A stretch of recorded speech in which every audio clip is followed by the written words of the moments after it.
Ladies and gentlemen, welcome to the Air with Brian Gregory.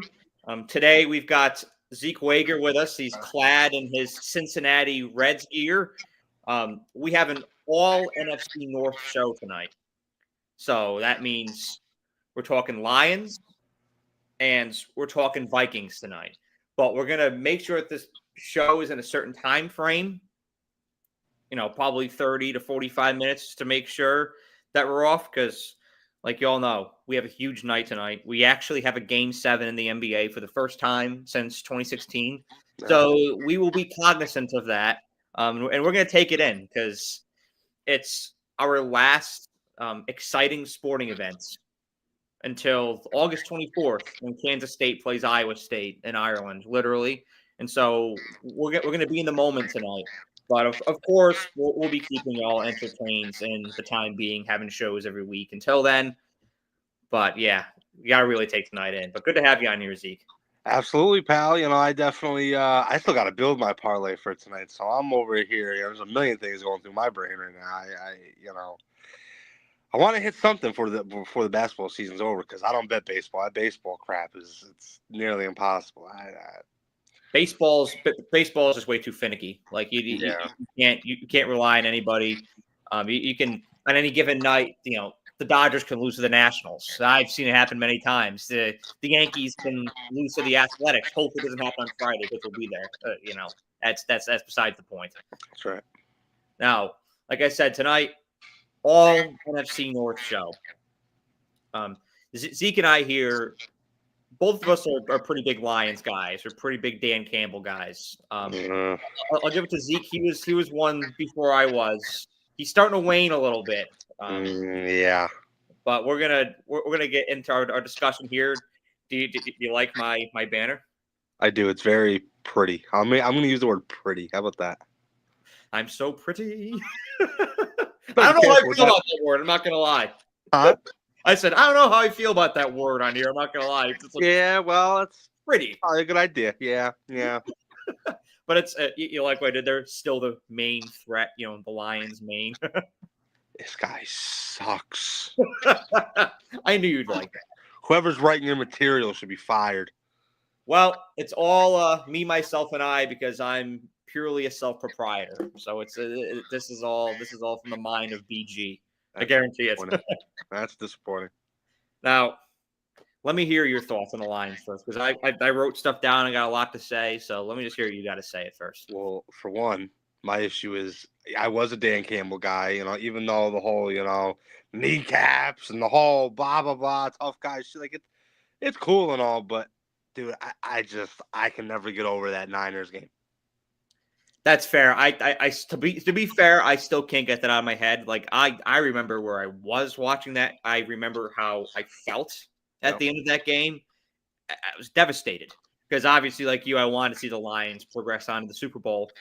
Damn it, they had it. Like I still remember looking at the scorebook and seeing that 24-7. I'm like, come on, baby! Like we've only got. I remember 11 minutes left, 9 minutes left, and you just saw it dwindle away.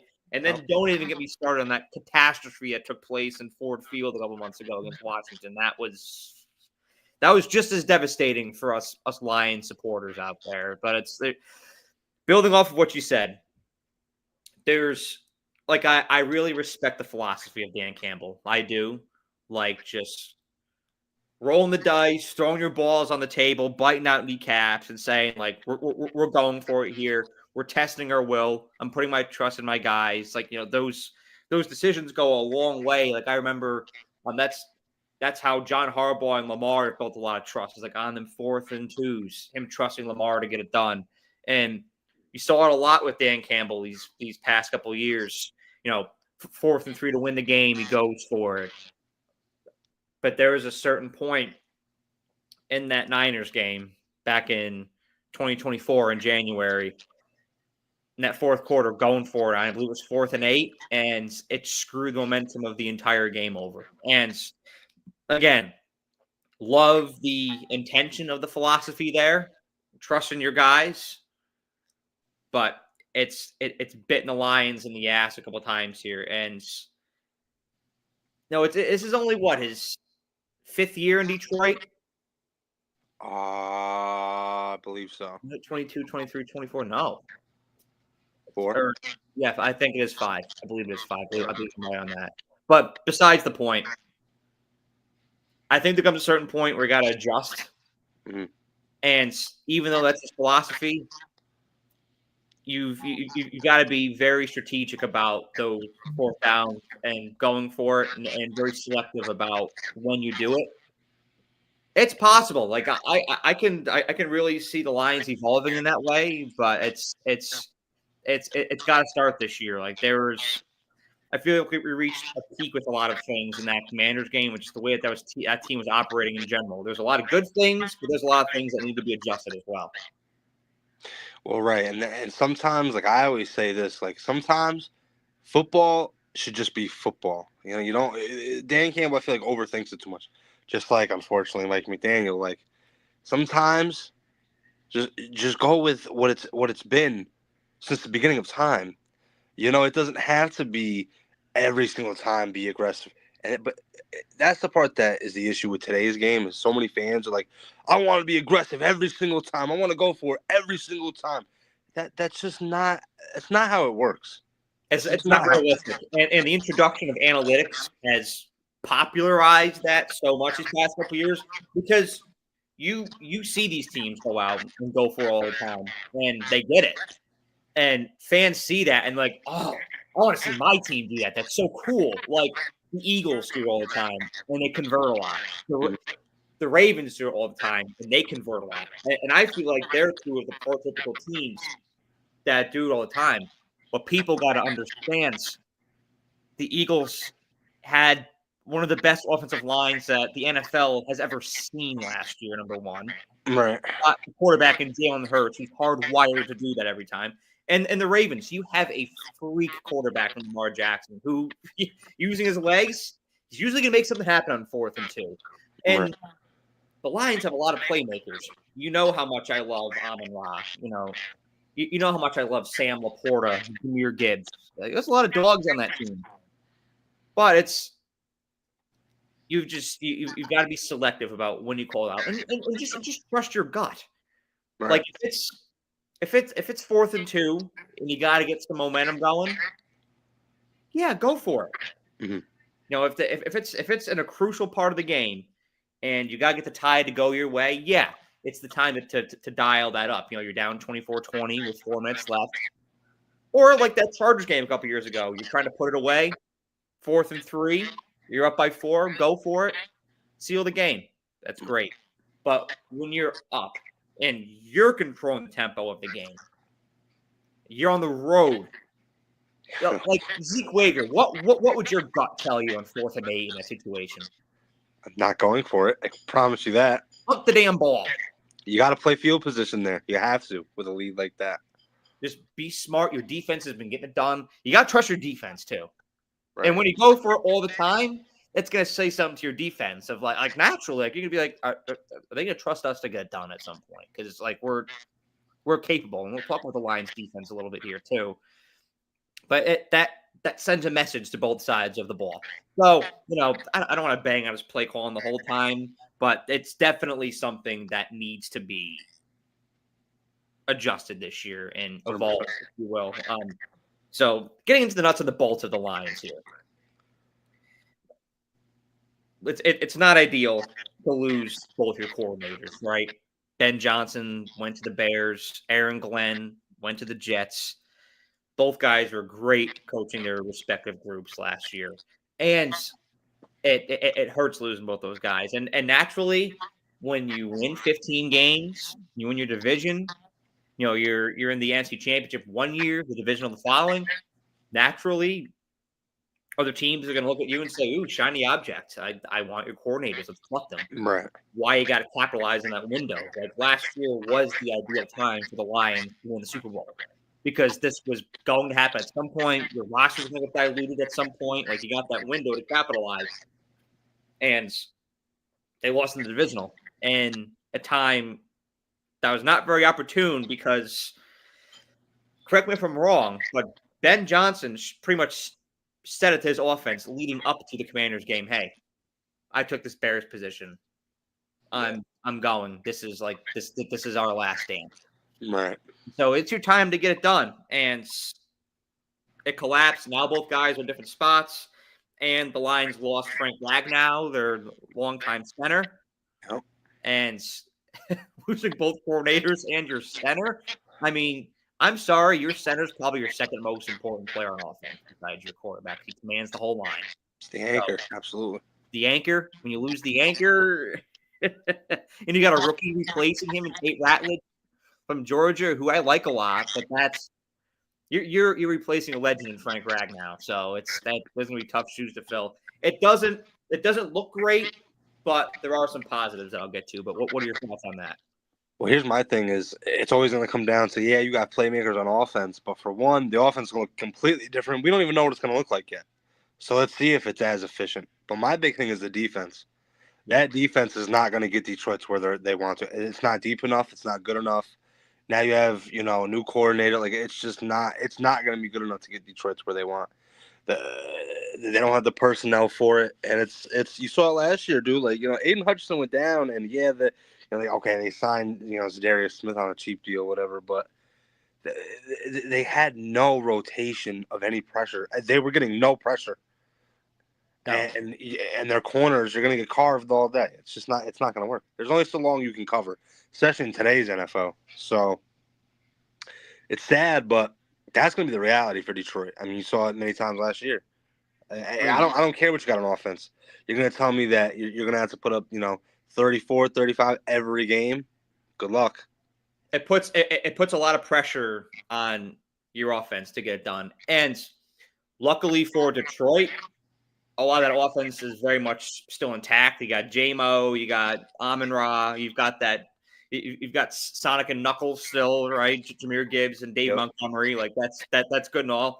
I still like the line a lot. You've got Taylor Decker there still. You've got Penei Sewell. So all those foundational pieces, they're still there, and it's great having Aiden Hutchinson come back, coming off an injury. I'll see how he looks. He's young enough. I think he'll still be just as impactful. Yeah. He'll still have that burst. I'm not concerned about that. But like you say, their depth, their rotations, the secondary does not have a lot of depth at all. I mean, once you go beyond DJ Reed, who I semi-like that deal anyways, and you've got Khalil Dorsey, you've got Ennis Rakestraw, you've got Rock Ya-Sin. Like it's not. And Terrion Arnold, I'm going to say it. I was, how much of a fan I am of him, as a player, as a person. Last year was not good enough. No. Last year was not good. He did not play. He did not play man coverage good at all last year. And it's got to get a lot better. And then defensively, I mean, there's a lot of pressure on Aiden Hutchinson because outside of him, I'm not seeing Marcus Davenport get a lot of pressure. Like you got Josh Pascal on there. You've got Al-Qadim Muhammad's got that name right. Like there's Liam McNeil, dude, the defensive tackle. He was hurt a lot last year. That hurt him heavily in the run defense for sure. So it's just, when you have a guy like Aiden Hutchinson, you want to get him some help. You don't want to just put it all on him and say, well, go out there and figure it out. Yeah. Like, come on. Like, it's not realistic to win. Yeah, the depth is not there. You need multiple guys getting at the quarterback because then what's going to happen naturally, your defense gets in balance because that one guy's tired, right? Because he's having to make it happen every play. Right. Aiden Hutchinson's having to make it happen every play. DJ Reed's have to make it happen every day. I was disappointed in Kirby Joseph last year. Like I was expecting a lot better every year out of him. I got to see some improvements from him this year. What'd you say? He's a jackass. He's a dirty little shit, dude. He some of his hits and shit, he's always jawing. He's always talking. I'm like, dude, listen, like, you ain't even that good, bro. Like, that guy. Kirby likes to talk his shit. Yeah. I mean, listen, I respect the fact that he likes to pop guys, but I would tone it down a little bit. He's got a little Eli Apple, a little CJ Gardner Johnson in him. And as far as DJ Reed goes, listen, you want to talk about burnt fucking toast. There it is for you. I mean, dude, he's Jalen Waddle's son. Yes. So it's Jalen Waddle cooks that dude. it's just like, I don't know. It sucks. I feel bad for Detroit, dude. Especially last year. I'm sorry. Jaden Daniels, I respect the rookie year he had. It was amazing to watch. It's all great, whatever. But for him to go on the road, come to your house, and just absolutely destroy you is unacceptable. It It's absolutely unacceptable. cooked them. And I'm sitting there waiting. I'm like, they're going to make some adjustments at some point, right? I'm like, they had a good first quarter, but they're going to make some adjustments. They're going to get in their rhythm on offense in the second quarter, and like, they just play catch up the entire game. And it's like every time Detroit did something good, Washington retaliated, and it was just tit for tat. And then the Jared Goff interceptions. That's like Not surprised. another thing and talk about him for a second. So I think it's huge that he's still there. And I will say, I think Jared Goff's a foundational piece. Everywhere he goes, the guy wins. And I think at some point, like, that is a testament to his leadership. Like, I think he gets guys to really buy into him. It's huge. But on the flip side, statistically, think about what we saw last year. We have one game where he goes 18 for 18. Yep. Another game where he throws 5 picks. I believe that was only like 3 weeks apart. Mm-hmm. It's the same guy. And so the inconsistency is there too. You never know. Like, I think he's one of your better quarterbacks in the NFC, but there are times where like you don't know what version of him you're going to get. And that can be scary. He's another one of those guys where sometimes, like, when it's an outdoor game, the weather's not great. Like, he has a lot of bad games. He plays significantly better indoors. Like, Drew Brees was always like that. Like, there's always guys like that. But and this is something that you and me have been on opposite sides of for many years, is Jared Goff. You've always kind of been more of a supporter of Jared Goff than me. I mean, hell, you had a Jared Goff Rams shirt back in the day. I did. I think I still have it somewhere. It's before they changed their uniforms too, which is crazy. It's the old one, the old school, like when we first got there. Yep. And I would always look at you like, come on, man. Like, Jared Goff ain't it. It's he wins, but he's been in 2 very good situations where he's surrounded by a lot. And I get it. That's not, can't blame him for that. Like, good for him. He's succeeding with that, as he should. But he just, to me, when it's the absolute brightest, to me, just doesn't seem like he's going to be the guy that'll ever get the job done. When he's on, he's fucking on, and he can't miss. Like, there's several games I can go back and point out. Like, there's one. This is obscure, but back in 2018, that Thursday night game, they're playing Minnesota, the Rams. Like, that, he couldn't miss, and he's had several games like that with Minnesota or with Detroit. He's had several games like that. Mm-hmm. But then there's your stinkers. Like that Texans game on Sunday night this year. Like he didn't have a great game with Washington. Right. He killed the momentum in that game. And so it's very fickle with him, and that's naturally going to put the Lions in a not great situation. But I do like to bet on his upside. Now, when you talk about these 2 new coordinators that are coming in, let's focus on what's to come for the Lions. The positive thing here is that both guys were internal hires. They've been around the team for several years. They understand the system, and they've both come out and said they're not going to try to reinvent the wheel.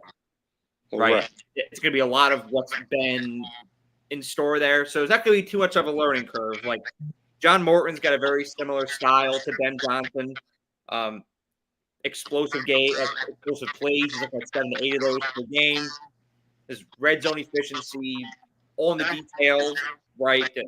Preventing turnovers, and he helped to architect that Lions offense back in 2022. That's been in place until now. So not too many changes. And then Calvin Shepard on defense, former player. There's going to still be a lot of man coverage.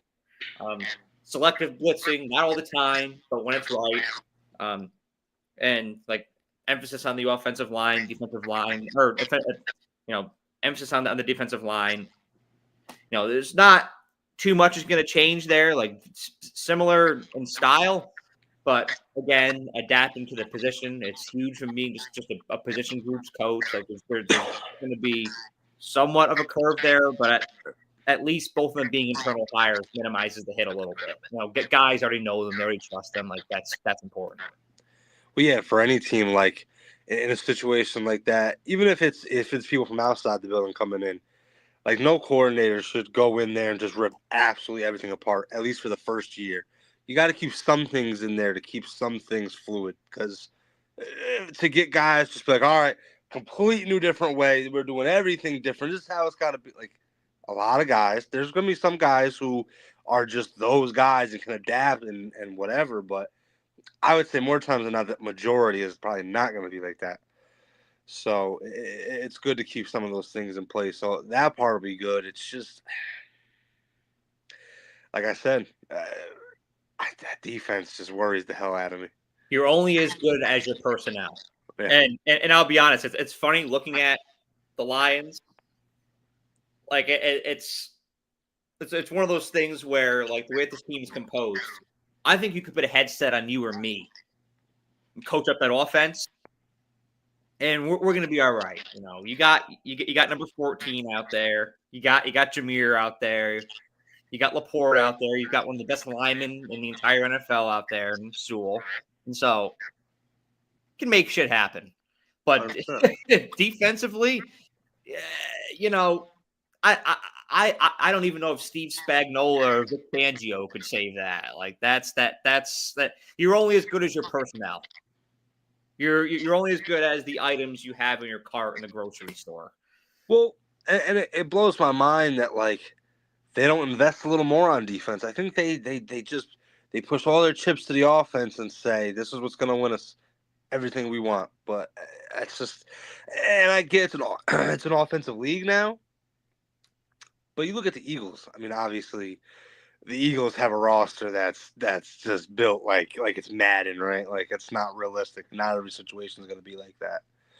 But you want to have at least some kind of 50-50 balance on offense, defense, where Detroit just doesn't even exist.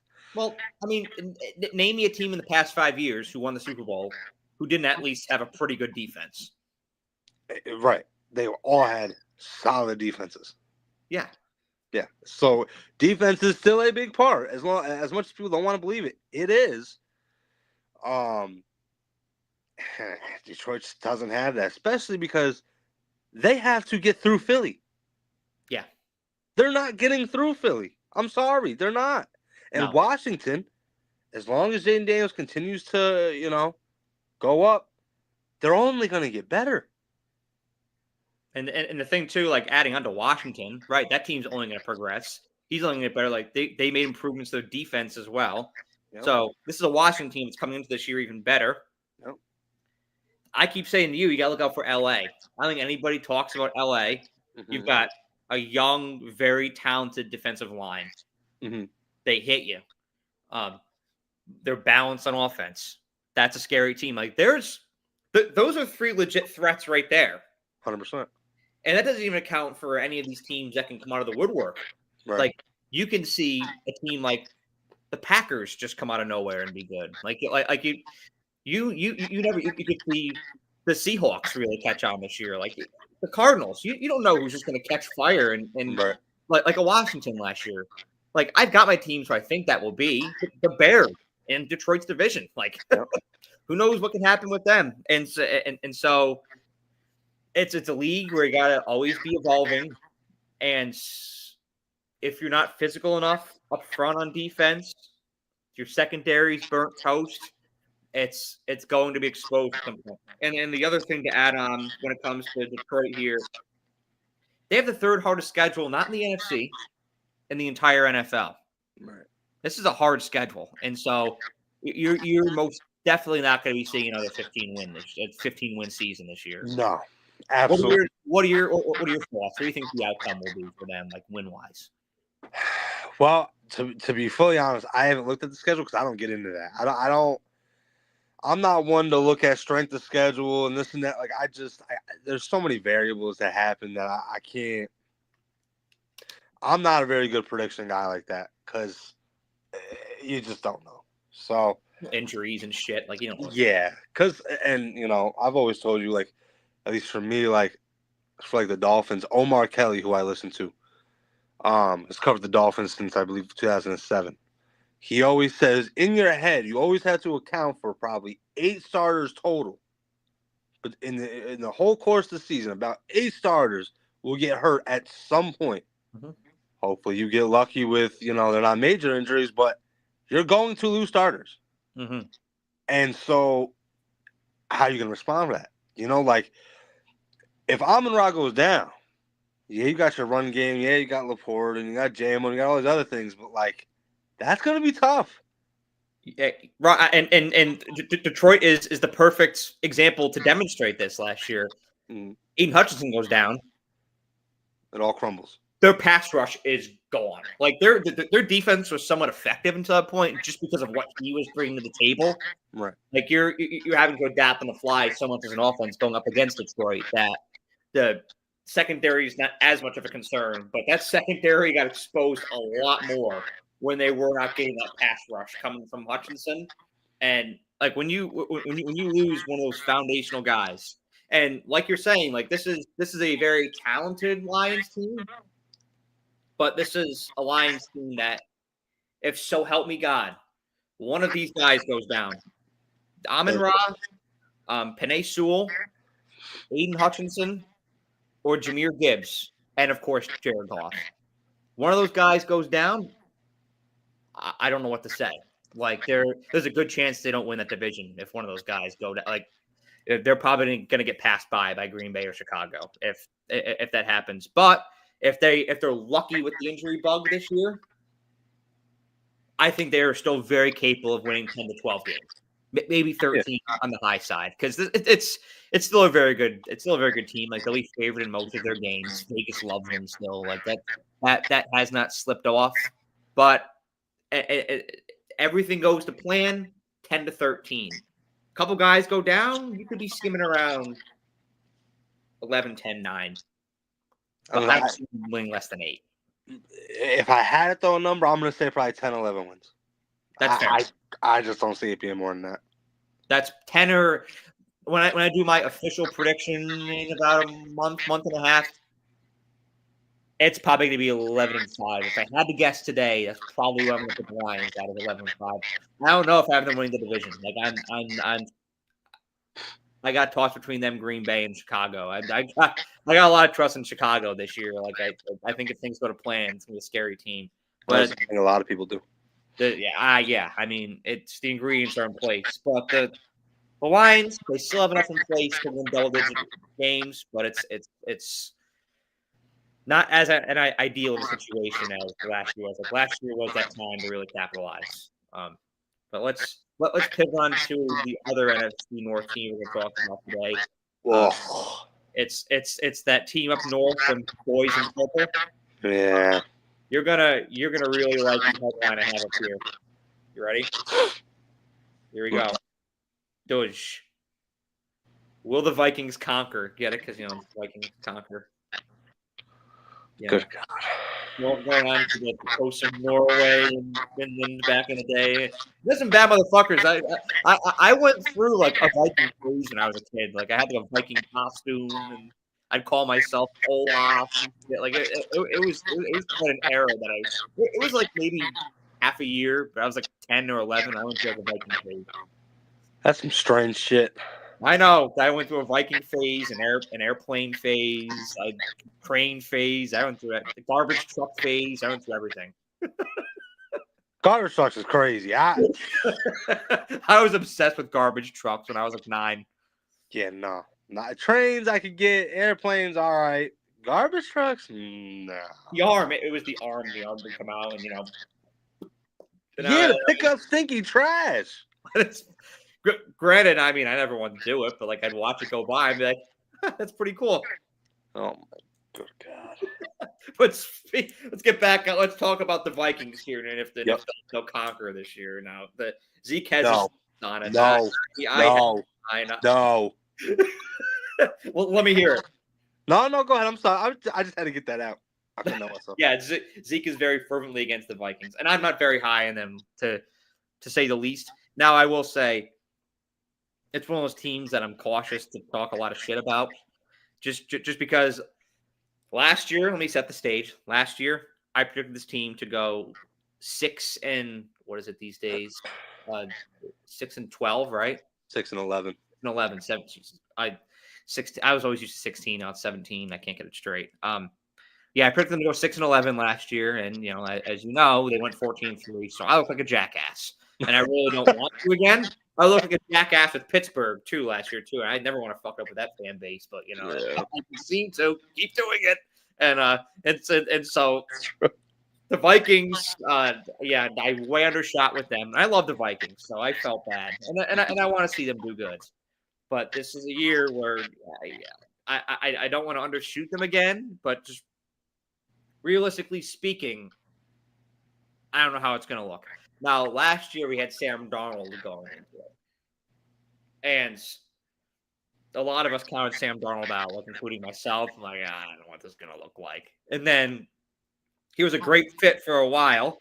Granted, towards the end, it started to sputter out a little bit, but the guy was he was on a tear for a while.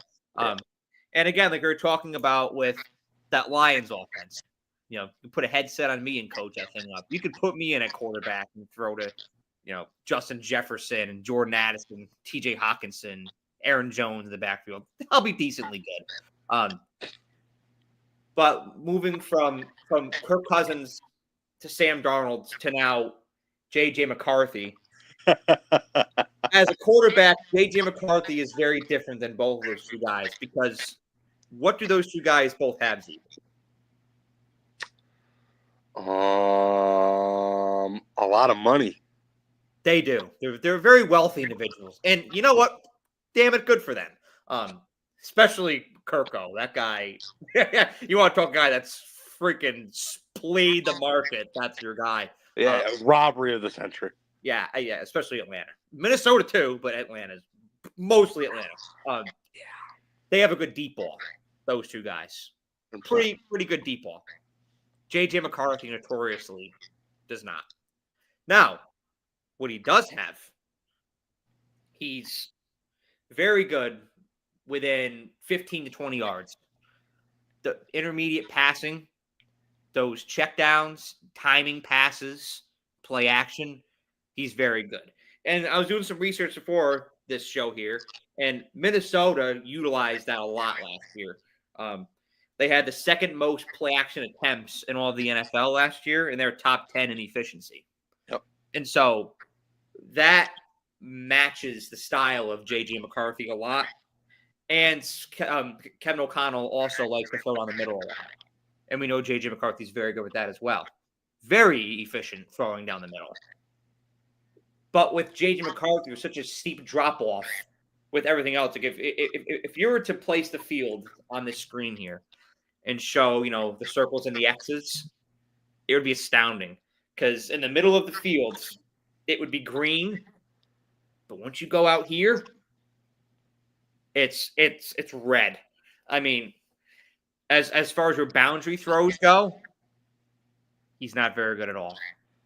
Like if you throw near the sideline, on the corners, out on the perimeter, J.J. McCarthy's not very good at all.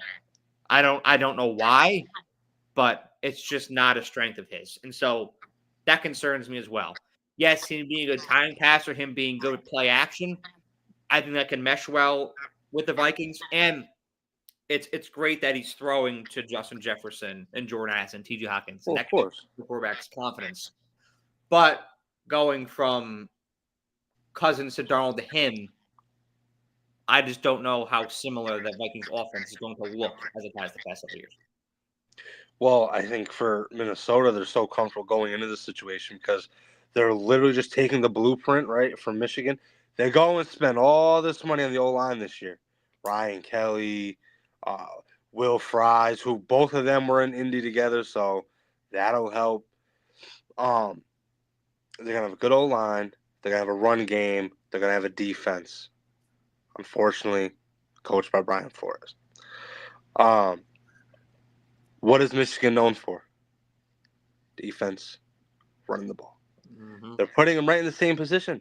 So that's why they feel so comfortable with it. Now, obviously he's also coming off the injury, so that's a little interesting, but he's at least in the best position to succeed. I don't think he'll be great, quite honestly. I've never been I mean, and a lot of that has to do with the fact that he played at a school like Michigan cuz, that school is pathetic. Um but ultimately I think they have a good shot at it, but I just don't see it. I don't see it panning out cuz again, you're going to be limited. And yeah, it's great to be efficient and all the underneath throws and get your quarterback in a rhythm, right? You want to get him comfortable out there, and I get all that. But at some point, like, you need those big plays too. And then that's what the play action game is for, right? It opens up the deeper stuff. But it's just not going to pan out. You know why? You know why, Brian? Why? Because he's got the arm of a sixth grader. I we should put JJ McCarthy up against me. Let's see who can out throw. Let's go full Uncle Rico, Napoleon Dynamite. Who can throw it over the mountain first? That's right. That's right.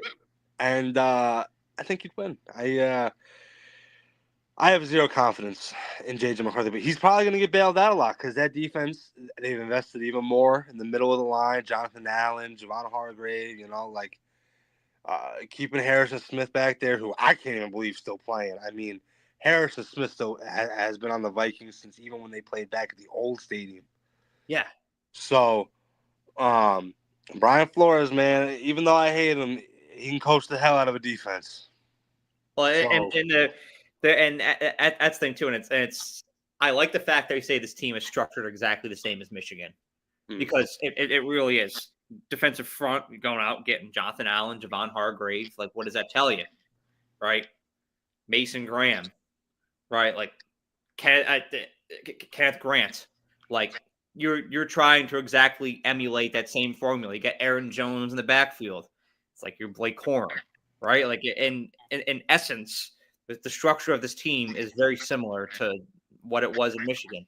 So that familiarity is going to make JJ feel very comfortable. And with that said, especially given Kevin O'Connell's track record here these past several years, the guy's coached the shit out of these teams. The fact that 2023, despite everything that went wrong, Minnesota was still in the hunt for most of that year. right. Pretty damn impressive. Winning 14 games, that team had no business winning 14 games last year. I mean, and so that's why it's hard for me to say this team is going to win anything less than 10 games because that's the track record. There's some guys out there that you just want to blindly trust, and Kevin O'Connell is one of them. But at the same time, you got to acknowledge the uncertainty of the situation with J.J. McCarthy being your quarterback. Like you said, the arm strength, it's a huge concern. I think he's very well going to end up being one of those guys that, yeah, I think he can be efficient. I think he can be effective. I think he can win you games. Like he made some very clutch plays at Michigan. Like he does have the clutch gene. Like he has a lot of positive attributes, but there's a lot of quarterbacks out there. I'm not going to name any names here. When it comes from getting to one level to the next,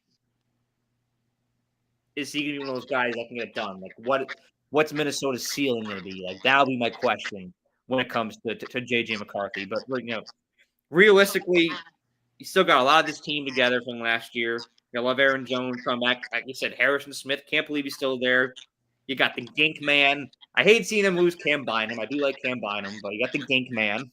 Dude, they should be very thankful to the Dolphins for that because he played so insane last year. And I tried to tell people when he was in Miami, I said, dude, Van Ginkel could ball. And sometimes he would, disappear here and there, but like he's scrappy, dude. Special teams, anywhere you need him. He's a hell of a, he's a football player. Not Yeah. the best athlete, but he's a football player. He loves the fucking game. You can tell by the way he approaches it. Like that is a guy who just loves football.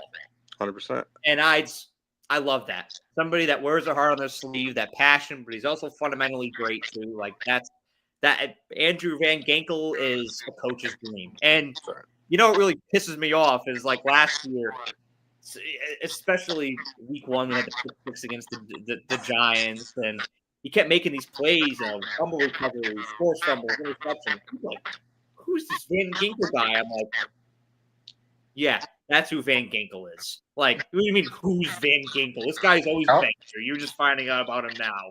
But, real ones know the Gink man. I'm just going to say that. That's right. God damn it. But so, realistically, Zeke, how many games do you see the Vikings winning this year? No more than 9. That's your ceiling? No more than 9. Fair. I just can't see it. And again, like, I respect Kevin O'Connell as a play caller. I feel like he's not going to ask too much of J.J. McCarthy. He's going to keep him where he needs him, to where he's comfortable, things that he know he can succeed at. He's not going to ask the world from him. He's not. And I appreciate a coach who knows what he has and isn't going to try and get way more out of it than he knows he can get. So, with that, no more than 9, because, it's cool to be comfortable and efficient, all that cute shit, but doesn't win you ball games all the time. So comfortable and efficient can win you 10 or 11 games, but will you advance in the playoffs? Like, when I look at the Chiefs, look at the Bills, look at the Ravens, look at the Eagles, I don't see comfortable and efficient. I see we're coming to win this fucking thing. My quarterback is better than your quarterback, and we're rolling the dice and winning this thing. Those are the teams that enjoy to be uncomfortable, quite honestly. Yeah, I mean, Josh Allen came right out and said it. When they went on their run back in 2023 to win the division, when they had like an 8% chance of winning the division in December, he was like, this season's about being comfortable, being uncomfortable, and like that's the way your best quarterbacks are. Now, building off of that, my forecast for the Vikings this year, I have a wider range than I did for the Lions. Okay, I can see this team winning anything from 6 to 10 games. Okay. I can see it being a shit show. I can see J.J. McCarthy just not translating. But I can also see him being very comfortable in Minnesota's system and just the general situation that he's in.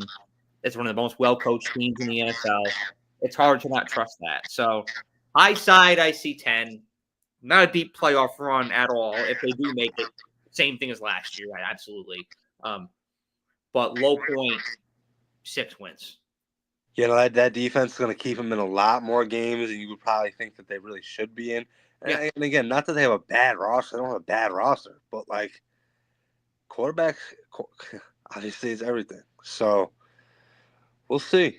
We'll see. But that defense will definitely keep them in a lot of games. And in this league, you're only as good as your starting quarterback. And I think you'll see a lot of 23-20, 27-24, 2017 with the Vikings this year. Yep. At the end of the day, you're only as good as your starting quarterback. That's right. Now, we got business to get to tonight. We're 43 minutes in here. We said we keep between half an hour and 45 minutes, so we'll honor that promise here. But Zeke, was a pleasure having you on, and we're going to be doing this every week now. A little programming update. I am going to New York this Wednesday. Yes, you are. Coming home. You're going to be getting some content. Maybe not in a live stream format, but you're going to be getting some shorts from us this week. For sure. I've got some good content plans coming up.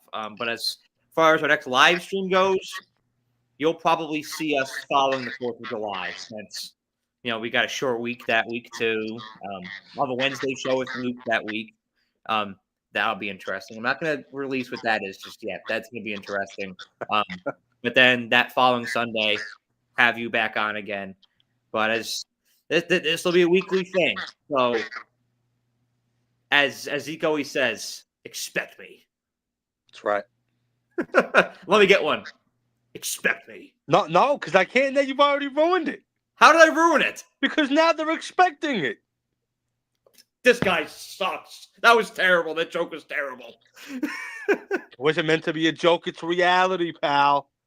Look, I will say, I do like the Cincinnati Reds hat. It's obscure, but I fuck with it. Even though I like the Cardinals, I like the. I have a soft side for the Reds. Hey, I had to go Ohio, with the national championship shirt, because Oh God, we're the best school in the nation. So, well, and enjoy your little run on the mountaintop right now I because will.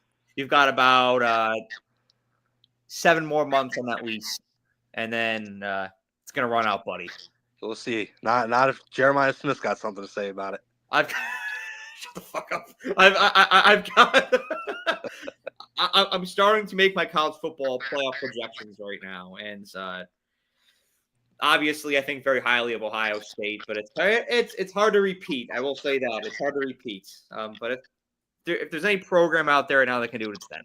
That's right. Well, Brian, it's been a pleasure, and take it easy. Take it easy, deuces. Hey, it's all about the Hallow Band tonight. The Hallow Band and Al Qaeda are taking over, baby. All right. Go Thunder. Let's go Thunder. Let's go Pacers, baby. Come on. They're going to be hoisting that trophy at the end of the night. You know it. You bet your sweet bippy. Oh, sir. All right. I'll catch you later, pal. Later, pal.